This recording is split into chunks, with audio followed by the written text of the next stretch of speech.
Imagine stumbling into 3 warehouses of new old stock. The Rivendell rear derailleur is finally out. Interesting website that is like what bars, but for mini cargo bikes. All that and more in this week's The New Hotness, still on Instagram, so you don't have to be. This week we have no sponsor, so we're going to sponsor ourselves. If you guys like this series, if you guys like the channel, please consider supporting it by joining us on Patreon or picking up some merch. We also just dropped a new guide to our favorite rides in Girona, Volume 1. There's going to be more to come. First bit of news is a pretty interesting one. This has been making the rounds on the net. But basically, a 77-year-old person on the bike was doing some errands as you do, and he fell down a 130-foot ravine. This is in some mountainous region in France.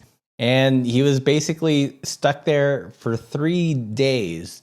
He'd call up to the road whenever he heard passersby, but basically all he had, or maybe he had more, but the reporting is that he kept alive by drinking bottles of red wine for 3 days, as one does when you're a 77-year-old bike commuter in France that fell down a ravine. Eventually, he was able to call the attention of some road workers who pulled him out.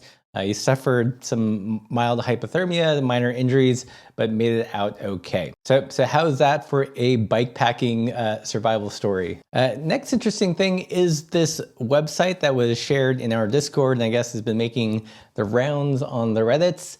But check this out. Basically, it's a website that allows you to compare the size of various mini velos, mini cargo bikes. This is pretty cool because some of these bikes I've authentically wanted to compare. So for example, I'm going to select the unit, the Flink, the Brompton Sea Line, and I believe there is Le Petit Pourtour. That's another popular one. You can select those bikes and you hit the compare button and bam, there you go. That is so cool. I've always wondered how much longer the Petit Pourtour sticks out compared to these other ones, and you can tell from this visualization actually a fair amount. So I wonder if they've got any of the black snow bikes. Nope, no black snow, no EC Mark II. No, that's a shame. But aside from just like comparing bikes that you know, a lot of these bikes I had no idea they existed or kind of forgot about them, like the Everyday by the Bike Friday. What else is there? Okay, they got the Omnium bikes. Look at this one, the Simplex by Oklo. That looks pretty cool. And what's this? This Free Pourtour. And there's this interesting Bestia Passe Classic. Anyways, beyond just comparing bikes of various sizes, it's just a cool repository of interesting small wheel cargo bikes. Okay, here's the Monopole, the Yuba's in here, Holiday by Bike Friday. Man, who knew that? It's so cool to see them stacked up like this. So many cool and interesting bikes. Next, a bit of news, not that's going to help you now, but Wolftooth dropped a limited edition version of their waveform pedals. They're calling it Cotton Candy, and it's this light blue and pink, very similar to the grips that we had. It's a bummer that this is limited edition because I think these would just pretty much sell all year round. Maybe they'll do some more. They look pretty sweet. The colorway, probably not for everyone, but if you've got a sense of humor or if you've got a party pace bike, I think these would be awesome pedals to rock. Going back to folding bikes, if you've ever wanted to travel to Japan and get a guided tour on a folding bike like a Brompton or a Bike Friday, Alex Kent here is offering a folding bike tour in April of 2026.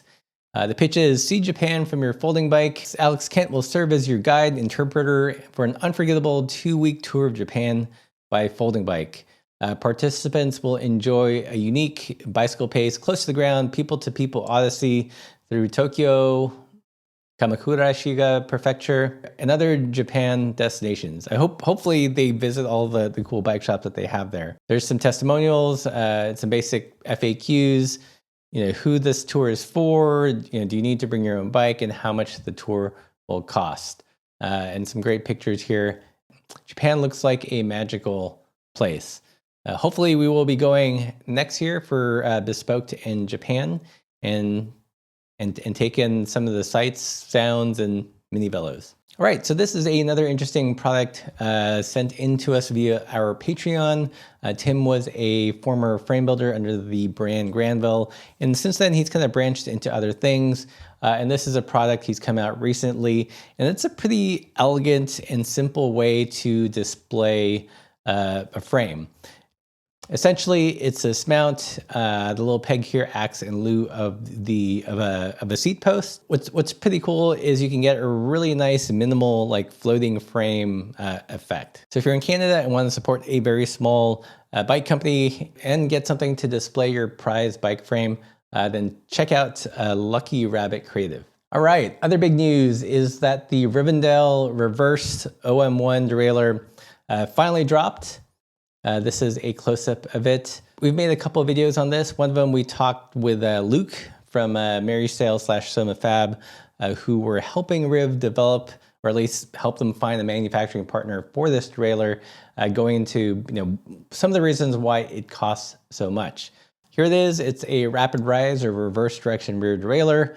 So in terms of specs, the biggest cog it'll do is a 36. With an extension tab, it'll shift to at least a 42.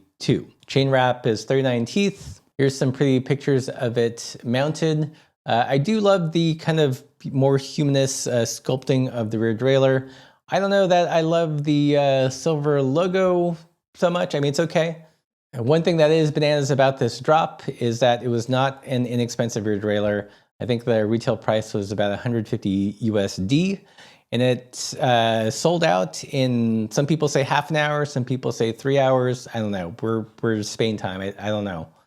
But regardless, it sold out really quickly. Despite the price, it sold out really quickly, and they're going to get more in December. So maybe you'll get another shot to get one for yourself or a loved one for the holidays. I like this. Limit one per customer, please. So good on them. Congratulations, Rivendell. Can't wait to try it out. Another interesting thing I spotted on the gram is from this account called Fugu Cyclists. And it is a cargo kit from, I'm going to assume, the maker Ravine at Terrell Cycles. This is going on pre-order. This is kind of similar to the Aprico Cycles kit. In some ways a little bit more refined, maybe a little bit more finished looking. But basically what it is, it adds a cargo platform to whatever old bike that you have. Looking at the pictures here, you can see that you remove your old fork, and there looks like there's some spacer or something that you press into the frame, and that connects this whole cargo area. It's got this really big integrated like kind of rack basket that does appear like they pop off. These little tabs here are spring loaded, and I assume those loops latch onto these pegs here. Looks as if the rails are removable. Here's something interesting I've seen from the brand Flink Cycles are using these nubbins as well as some elastic cordage to secure luggage or a basket net or something. And again, a closer look at the hardware. It does look like this is a quick release latch of sorts. I think this is a pretty interesting way to stabilize the attachment to the down tube of a bike. It looks as if it uses some kind of cable clamping mechanism. I'm assuming there's going to be some way to make it taut, but rather than some kind of clamp that goes around a down tube, it's some cables. I imagine that this must abrade the down tube at least a little bit. I don't know. Despite all that, super cool. I'm glad to see that there's a lot of interesting options like this to convert older bikes into more functional cargo utility bikes. And speaking of utility, there's an interesting drop from the Oregon brand Astral / Rolf Prima. It says, good things, small packages, 20 and 16-inch rims out now. So going over here, it looks like there is seemingly enough of a demand for smaller wheels with the explosion of mini velos or cargo bikes that Rolf Prima are making rims for them. They've got two models. There's Solstice that comes in a disc and rim version in 16-inch, as well as the tried and true Outback, which comes in 700C, 650B, as well as a 20-inch version. Another sign of the times that mini velos are on the up and up. And speaking of mini velos, this just closed, but Stridzlin has their boomboat. They just wrapped up the pre-order for it. literally like I think 2 days ago or something. Bike looks super rad. Mini Velo built around 20 by 3-inch tires. So that really takes away the stiffness that you would imagine in a smaller wheel bike. This one's built up pretty rowdy, big knobby tires, dropper posts, just waiting to get rad. And it also comes in 2 cool colors. There's what he's calling a deep sea splatter and a marine tangerine. It's pretty cool. This one I think is gray.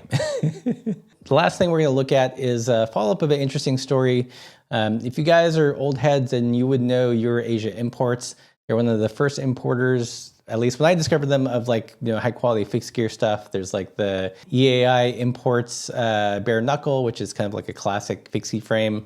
But apparently they have a huge, massive inventory of other stuff beyond just like fixed gear things, like Bridgestones and various Chinelli new old stock products. There was a lot of kerfuffle about, you know, where their inventory was going to go, and it looks as if the folks at Ben Cycles purchased all the inventory. And this video is pretty wild, actually. I'm going to play it. Hopefully it's not too long. Because of the relationship that I had with EuroAsia, recently I was given the opportunity to purchase their inventory. Products that go from the 1970s on, stuff that hasn't been seen for a long time, all NOS. We're looking at about 14 semi-trailers.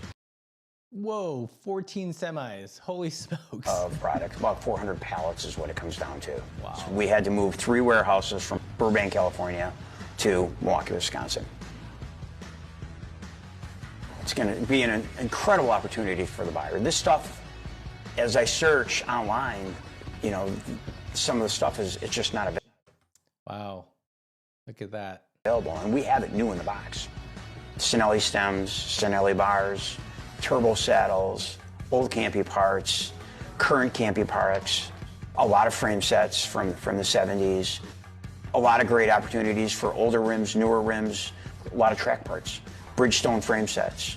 There was one room that they had, which was 20 by 20 on Campy product that was probably right from 2001 to 2015.